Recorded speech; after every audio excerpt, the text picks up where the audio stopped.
Bon, bah, si tout le monde est là, je propose que nous commencions. Bonsoir tout le monde. Vous avez reçu le rapport du personnel et le rapport sur le marché public. Si vous avez des questions. Non. Bien, point numéro 1, procès verbal. Vous avez tous lu. Est-ce qu'il y a des observations pour celui-ci? Non, on n'en a pas. Qui est pour? Je vous remercie.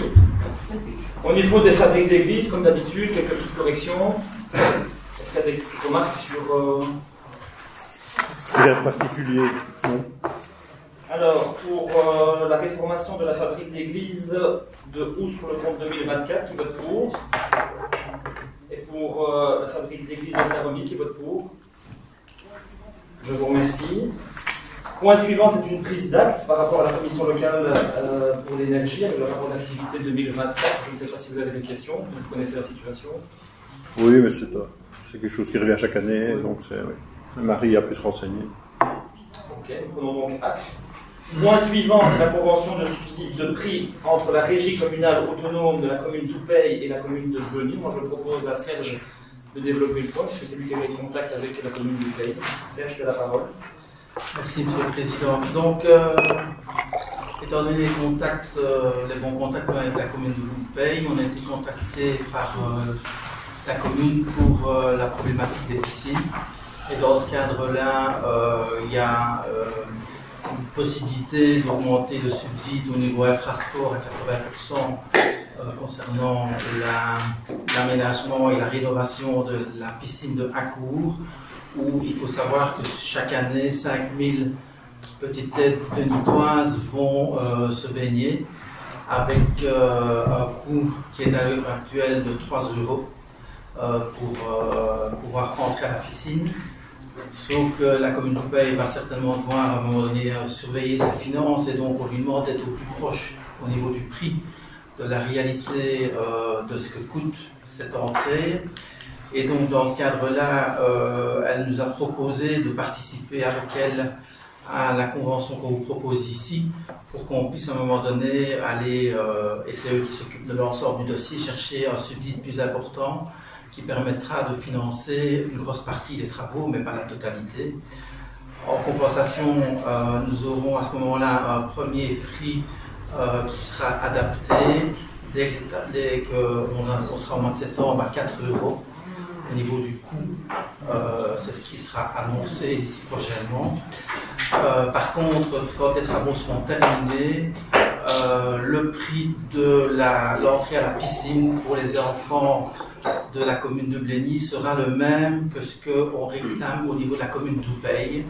Donc ça veut dire qu'il nous assure d'avoir le coût vérité que la RCA transmet à la commune d'Oupeil lorsqu'on fait le décompte indépendant.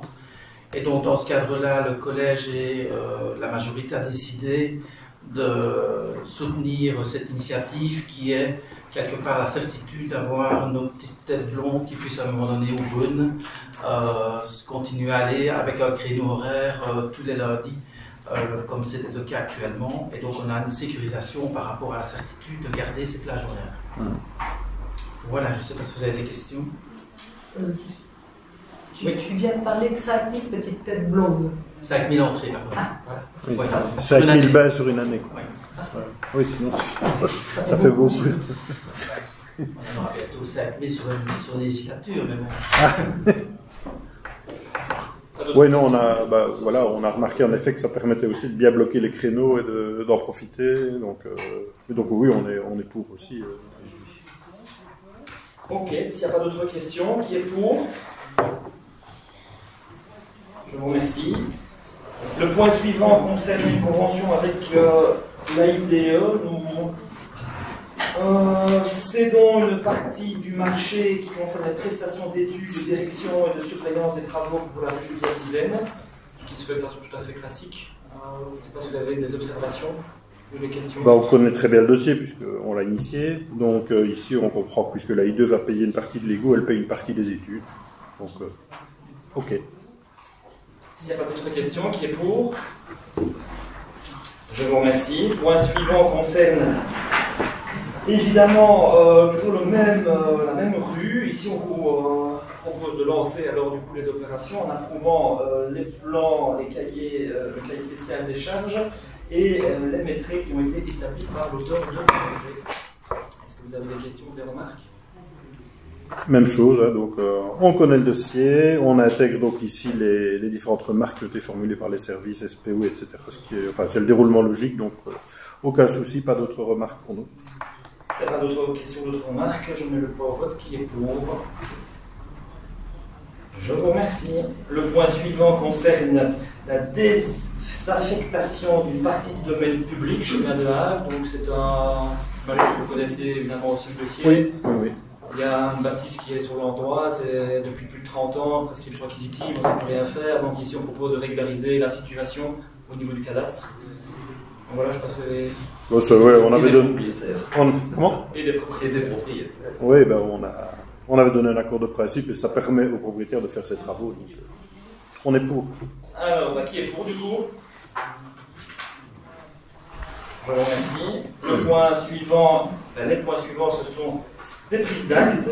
Alors, nous devons renouveler au niveau du conseil de participation des écoles communales de Sèvres 1 et Sèvres 2 les membres du pouvoir organisateur. Nous soumettons Anne et Arnaud pour remplir ce rôle. C'est une prise d'acte. Et pour les écoles de Bleuny-Trembleur, là il faut composer ici le conseil de participation. Alors au niveau du pouvoir organisateur pour l'école de Bleuny-Trembleur, nous proposons Anne et Isabelle Renouard. Et alors au niveau du quota environnement social, culturel et économique, ce sera Morgane Wakemans pour la bibliothèque, Simon Boulle pour Carpe Diem et Yves Dewa au JB. Donc ça c'est une prise d'acte encore. Même chose pour l'école de Ousse-Trembleur, pour le PO, ce sera Anne et Serge. Et au niveau du quota social, culturel et économique, ce sera Carole Moyen de la bibliothèque, Maureen Hortel de la jeunesse de Barchon et Cédric Galop de la SBL Eureka. Et pour l'école de Mortier-Saint-Remy, ce sera pour le PO Anne et Victor. Et pour le quota social, culturel et économique, Ingrid Simonis de la SBL Harmonia, Roger Ponsen pour le Réveil et Luc Albrut pour la jeunesse de Mortier. Des observations? Non. Très bien. C'est une prise d'acte. Nous arrivons du coup au point 10, qui est un point déposé par votre groupe, donc je vous laisse la parole. Merci, Monsieur le Président. Spectateur.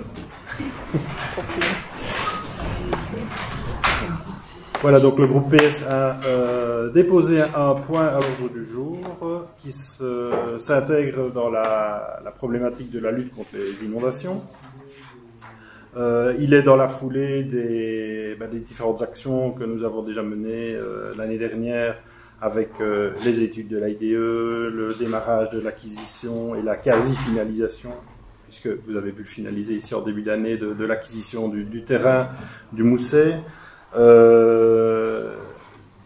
Donc on en a parlé ici au Conseil récemment, ça va donner suite après évidemment à des études techniques pour la réalisation des bassins de rétention, études techniques qui vont prendre un peu de temps, c'est logique, passation de marché de travaux, vous évoquez le fait d'aller chercher des subsides aussi, donc forcément on ne va pas les faire en 2 coups de cuillère à peau ces bassins, donc ça va prendre un peu de temps.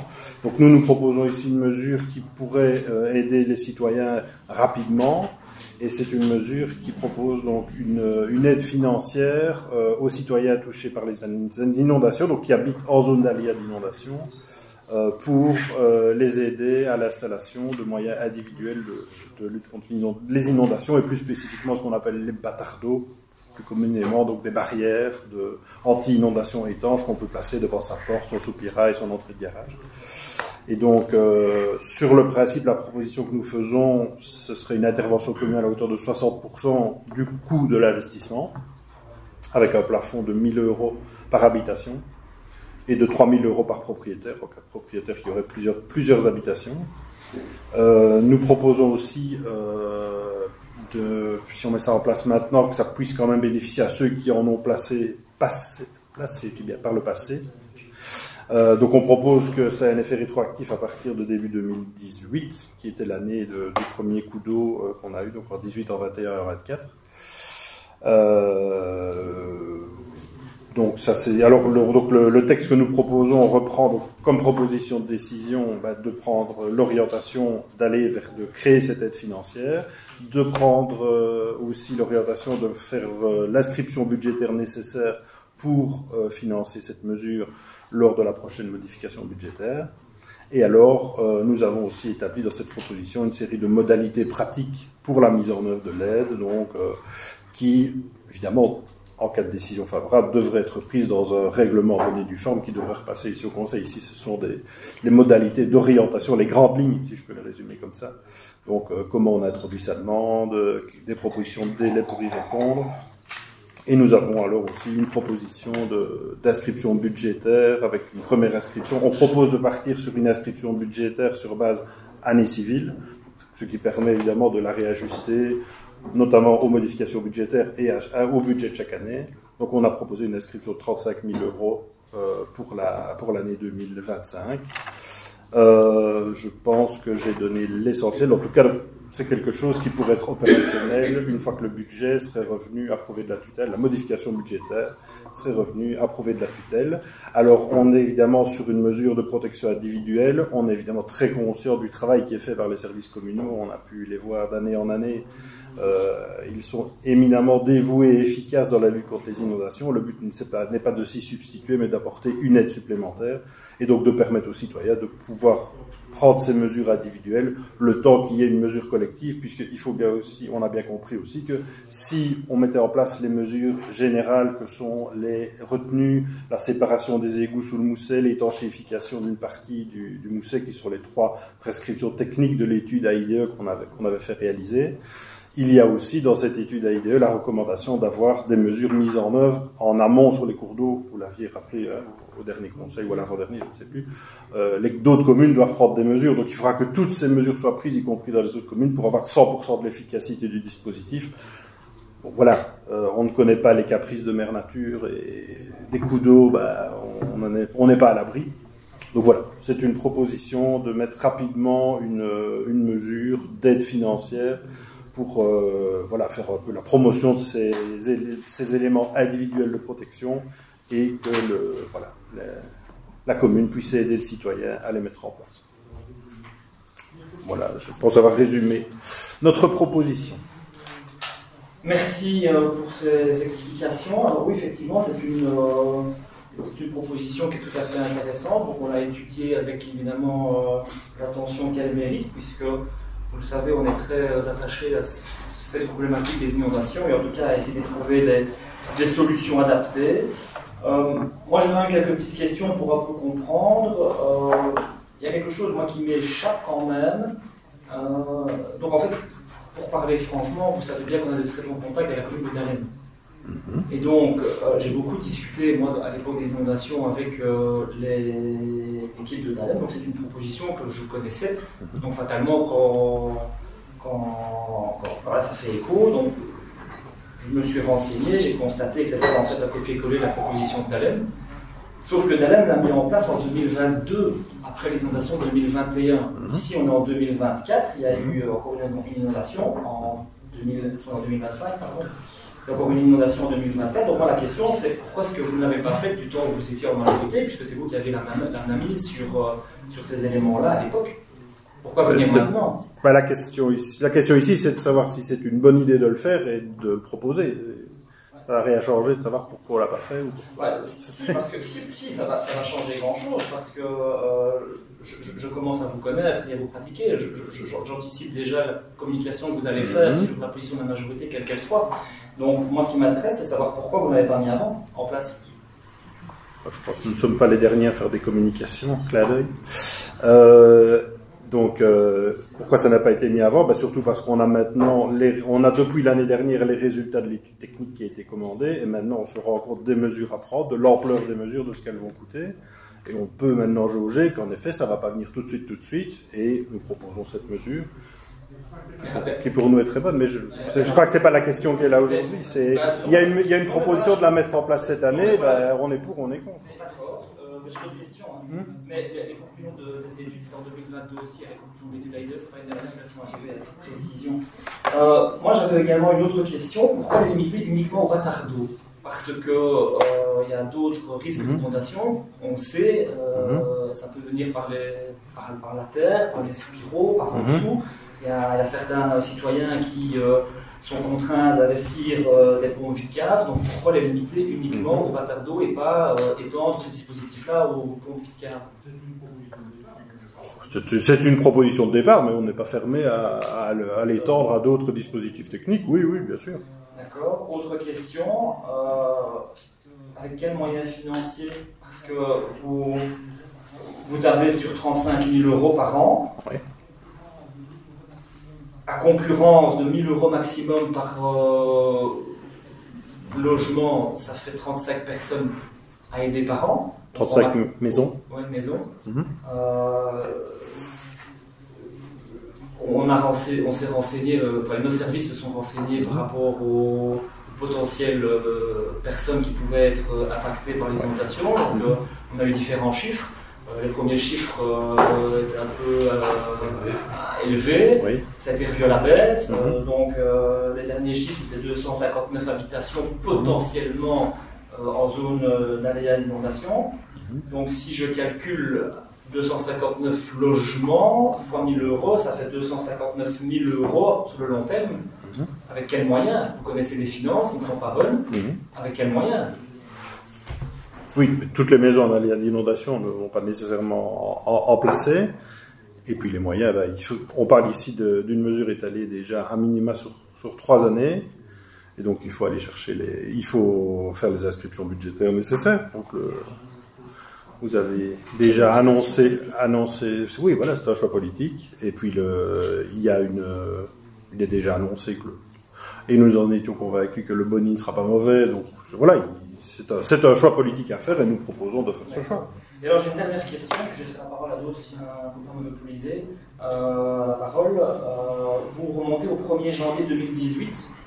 Or, la première inondation, d'abord il y a l'inondation 2012, mais ça peut trop ancien, mais la première inondation récente, pour la période de 6 ans, c'était le 1er juin 2018. Donc pourquoi remonter au 1er janvier? On a fonctionné par année civile. On a pris l'année civile 2018 qui englobait la première. Ouais. Comme la budgétisation est par année civile, on s'est calqué sur l'année civile pour l'historique. Bon, on peut mettre au 1er juin si... Quelqu'un a d'autres questions ou d'autres remarques par rapport à ce point? Moi, j'en ferai un petit commentaire si je peux. Oui, bien sûr. Est-ce que j'entends le micro ou est-ce qu'on entend suffisamment? On t'entend. Oui, mais je ne sais pas si... si ma voix portera plus loin ici. Tu sais que tu vas entendre 42%. On va essayer. Oui, ça va.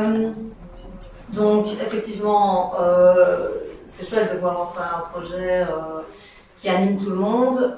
Dommage que ça ne vienne évidemment que maintenant. Je voudrais juste faire une toute petite parenthèse.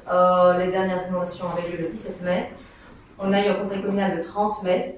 Il y a eu un point sur lequel on a fait un amendement parce que ça consistait à faire une construction en zone inondable à Sèvres, zone qui venait d'être donc impactée par les inondations le 17 mai, avec des soucis d'écoulement qui ont impacté la pharmacie et les habitations navales. Ça a été balayé de revers de la main. Ça m'a un peu choqué en tant que moi-même sinistrée de voir le peu d'intérêt à ce moment-là, le peu d'attention que vous portiez. Donc voir que tout d'un coup maintenant il faudrait débloquer de l'argent, bah oui, ok, c'est gentil, mais ça aurait pu être fait franchement plus tôt et avec un peu plus d'attention. Alors on parle de 1 000 € effectivement par habitation. J'ai entendu que ça valait 60% de la facture. J'ai moi-même fait l'acquisition de bâtard d'eau.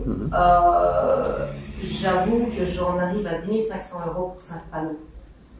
Donc je ne sais pas où on arrive à 60% avec 1 000 €, mais ça coûte bon en fait ces panneaux et c'est très bien de vouloir aider à les financer, mais à un moment donné, est-ce que ce sera vraiment suffisant pour aider les gens qui ont peut-être du mal justement à payer? Parce que si je ne le fais que maintenant, c'est parce que financièrement c'est pas évident de sortir l'argent. Pourtant ça fait quand même 2018, 2021 et 2024 que je suis inondée. Donc oui, l'idée, ça fait longtemps qu'elle trotte dans ma tête. Donc voilà, alors panneaux, effectivement, on a parlé d'autres systèmes, effectivement il y a les pompes, etc.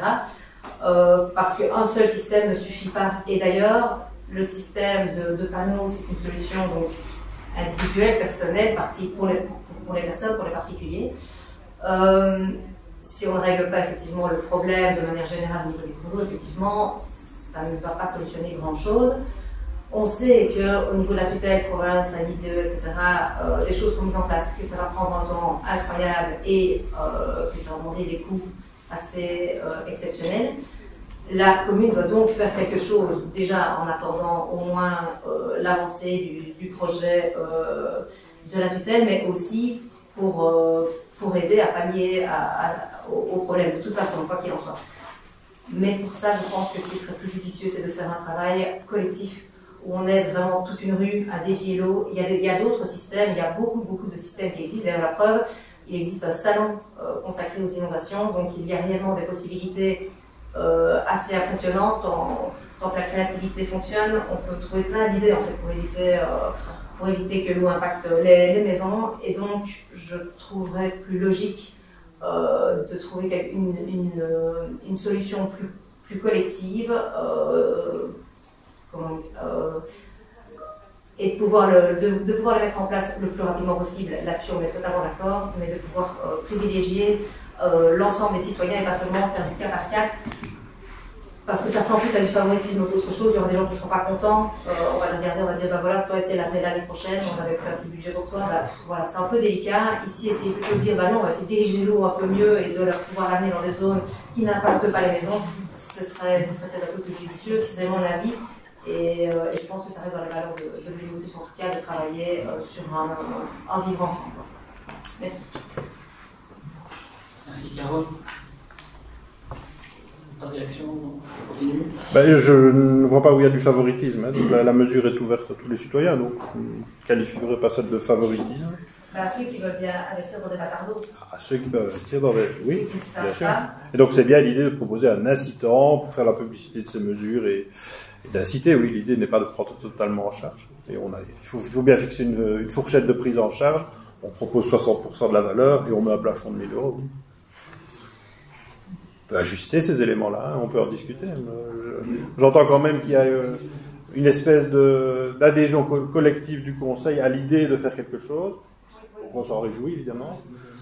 Maintenant, tout est modélisable. On a mis une première proposition sur la table. Comme j'ai dit tout à l'heure, ça doit revenir dans un règlement qui va évidemment passer au crible des services communaux, puisque la directrice générale des services financiers doit regarder. Si on décide de le faire, il faudra que ça passe à la tutelle aussi. Donc, il faut donner toutes ces chances au texte si on veut le faire. Donc voilà, on amène l'initiative. On vous propose d'y adhérer et il faudra repasser avec des modalités plus pratiques, mais qui viendront des services communaux, enfin et du collège, s'ils portent le projet. S'il y a d'autres remarques, d'autres questions? Je pense que Caro a bien résumé un peu la position de la majorité, même si l'intention est tout à fait louable et que nous sommes conscients du coup que cela peut entraîner pour le citoyen. L'optique de la majorité est d'œuvrer collectivement plutôt qu'individuellement.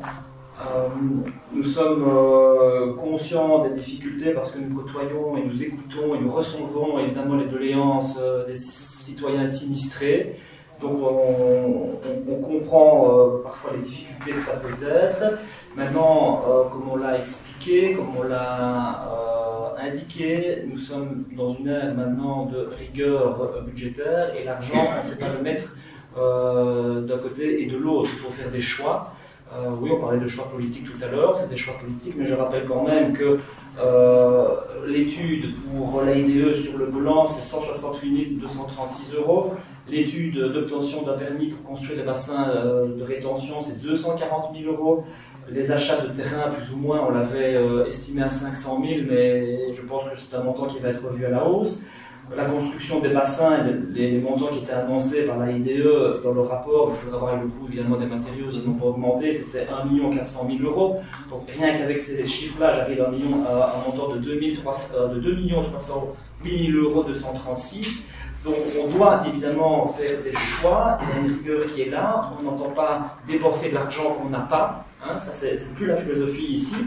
Entre autres, nous avons avec Jean-Marie, les chemins des travaux, nous avons été au salon Inondéa, Caro en a parlé tout à l'heure, on a vu qu'il y avait d'autres dispositifs d'inondation, en tout cas de lutte contre les inondations, qui étaient tout à fait intéressants, et je pense qu'il serait plus avantageux, nous pensons qu'il serait plus avantageux de dépenser ne fût-ce même que 35 000 € dans des dispositifs qui permettraient collectivement de répondre à la souffrance des citoyens qui sont confrontés aux inondations, plutôt qu'individuellement. Donc, même si votre proposition est tout à fait intéressante et mérite le débat, ce que nous allons faire ici, nous n'allons pas soutenir, en tout cas nous n'allons pas voter pour le moment.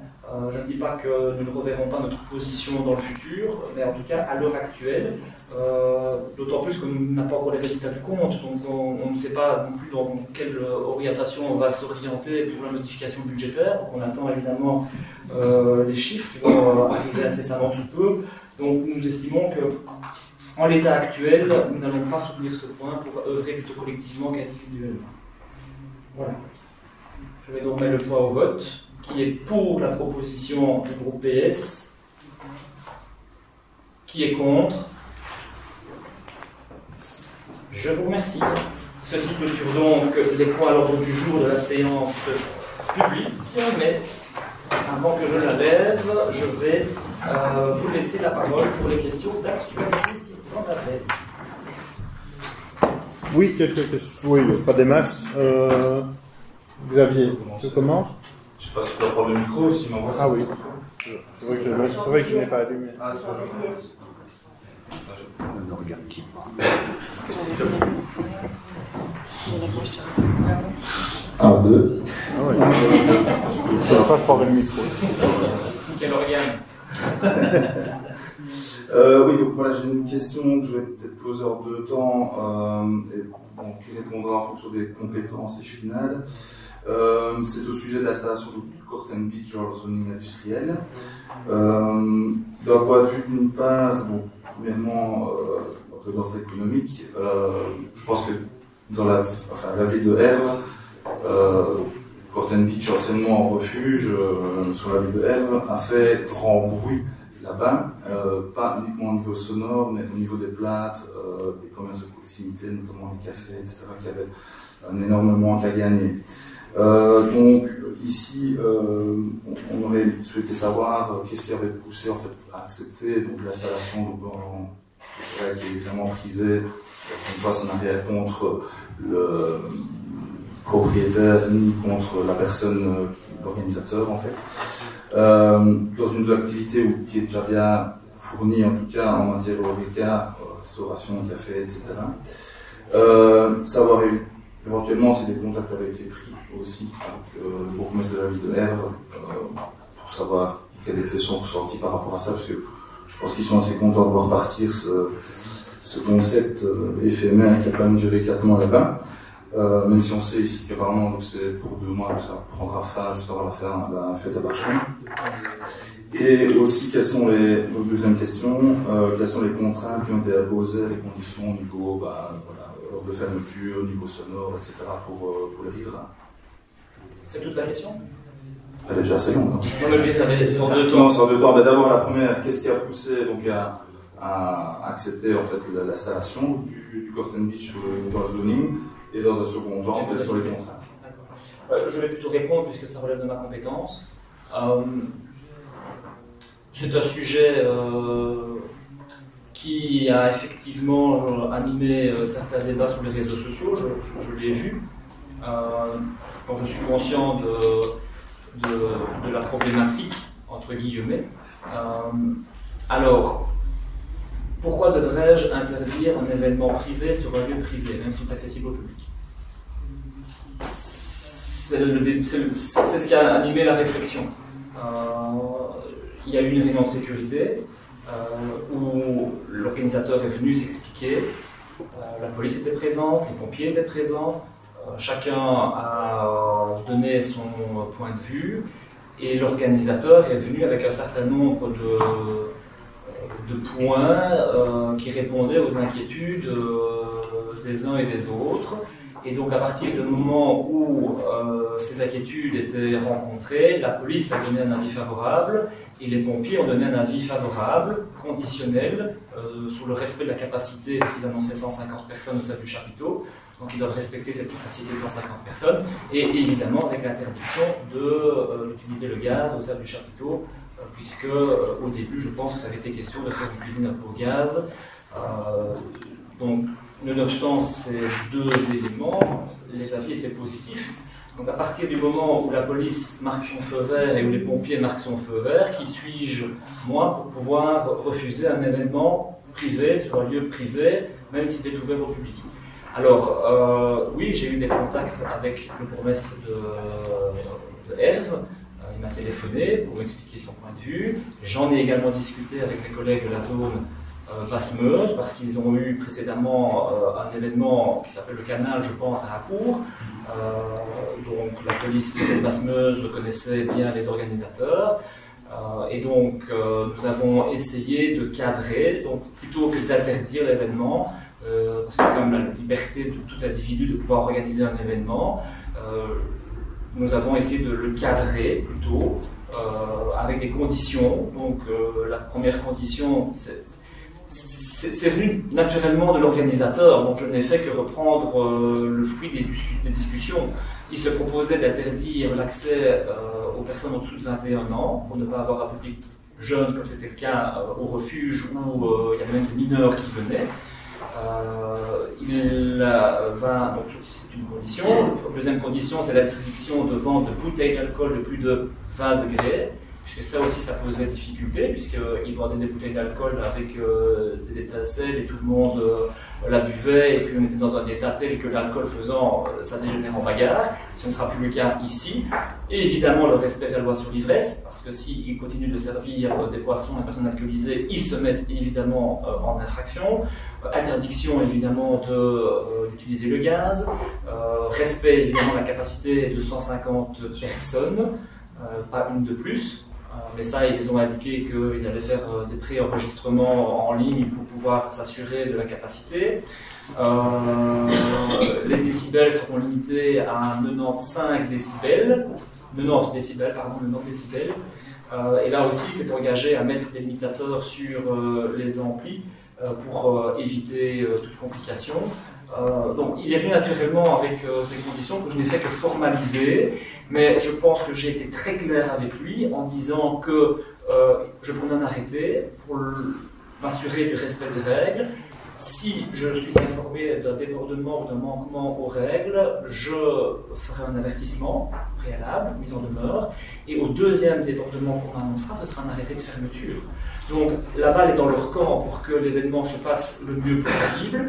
On s'est également assuré que l'événement n'ira pas au-delà du 1er juin parce que nous ne voulons pas que ça concurrence les fêtes de village, c'est une évidence pour nous. Nous l'avons mis également en termes de conditions parce que notamment à Herve ils ont prolongé, on fait des prolongations, ce ne sera pas le cas chez nous. Et alors au niveau des heures, c'est le respect strict des heures, donc ils ouvrent du jeudi au dimanche. Donc le jeudi, samedi et dimanche, c'est de 17 à 1h, 17h, parce qu'en fait ils veulent faire un peu after work après le travail, notamment puisqu'ils sont dans une zone d'entreprise, donc de 17h à 1h du matin. Et le dimanche, c'est jusque 22h de mémoire. 20h. Voilà. Ce qui a aussi motivé, ou en tout cas fait que ça ne faisait pas ombrage, c'est qu'ils sont dans un endroit où il n'y a pas énormément de voisins résidentiels. Il y a quelques maisons, mais il n'y en a pas non plus. On n'est pas au plein cœur du village de Barchon où il y a le chapiteau de la fête. Donc c'est un élément qui a aussi pesé dans la balance. Je ne suis pas certain que la décision aurait été la même si on était en plein cœur du village de Barchon. Voilà, je pense avoir répondu à l'ensemble des questions. Et l'arrêté, oui, j'ai signé l'arrêté tout à l'heure, parce qu'on attendait le feu vert des pompiers qui n'est arrivé qu'aujourd'hui à midi. Donc je ne pouvais pas prendre l'arrêté tant que je n'avais pas la levée des pompiers. Et l'arrêté va vous arriver demain. Merci pour les explications. Voilà. Je pense avoir été coupé. D'autres questions? Oui, j'ai quelques petites questions, notamment. Pas total? Comment? Pas total? Non, non, non. Pas tous les mois. Donc, une petite question, notamment à l'échelle des travaux, par rapport à la matérialisation de la signalisation de certains dispositifs ralentisseurs, notamment les deux dames, dans certains quartiers, notamment à Ous. Et j'ai été un peu surpris que sur 50 mètres, pour les mêmes dispositifs, cette matérialisation de la signalisation, d'une part, on a mis un nouveau cliquet avec la plaque de signalisation signalant le dispositif, et le suivant, on n'a pas réalisé la même chose, on a mis cette plaque de signalisation sur un poteau d'éclairage raisin. Donc je me dis que c'est ça. Notamment à Ous, dans l'allée des Cerisiers, rue Gilles Corbresier. On va aller vérifier. Oui, on va aller. Voilà, Je ne suis pas au courant de ça. Mais ça a été fait, il y a déjà longtemps que c'est fait. Ça. Non, ça vient d'être fait dans les 10 jours. Oui. On va aller vérifier. On a dit que c'était un souhait. C'était le fait de mettre des panneaux sur les poteaux raisins. Vraiment, on essaie de l'éviter. C'est pour ça. Je me dis, est-ce qu'il y a une raison que sur 50 mètres pour le même dispositif, on a mis un poteau avec une discipline Dans la rue Cerisier, c'est ça? Cerisier et Gilles Corbresier, puisqu'il y a un dispositif aussi rue Gilles Corbresier. Ouais. Enfin, voilà, on va les question. On va les vérifier. La deuxième, toujours, aspect sécurité et signalisation, même si on n'en peut rien, il y a des automobilistes qui sont toujours indélicats. Ça fait 2 jours que je passe par Marchon pour venir au centre de Bleny, en respectant la déviation, bien évidemment, au retour. Mais je constate que personne ou presque ne respecte la signalisation. C'est affolant. Et ben voilà, donc je ne sais pas si... Eh bien, franchement, merci de poser la question parce que tu me permets de pousser mon coup de gueule. Je suis abasourdi, effectivement, par le manque de civisme et le manque de respect du code de la route par certains usagers qui prennent le risque de mettre les usagers qui sont en droit en danger parce qu'ils risquent totalement un frontal. Et le pire, c'est que quand on leur fait leur remarque, parce que je m'arrête pour leur dire qu'ils sont en infraction, on se fait limite insulter. Bien sûr. Donc je ne vous cache pas que ça me contrarie fortement, et donc j'ai invité la police à aller verbaliser. Donc la prévention c'est terminé, donc maintenant on passe à la répression. Et donc la police était déjà là tout à l'heure, elle va passer le plus souvent possible à des moments aléatoires pour ne pas... Vers midi, c'était là. Le poste de police de Bleny a les effectifs qu'il a, donc c'est pas possible d'y être de façon permanente. Donc on a fait appel à la zone en renfort avec les services mobilité et avec les patrouilles qui vont circuler. Ils ont été conscientisés au fait que qui se passait par là et qui voyaient un véhicule en infraction, ils devaient verbaliser. Et maintenant les amendes vont commencer à arriver. Mais je suis aussi tout à fait... Non. Mais voilà, je suis tout à fait énervé par cette situation qui m'ennuie. Merci. C'était je veux dire de sécurité. Mais oui, mais on partage le même point de vue.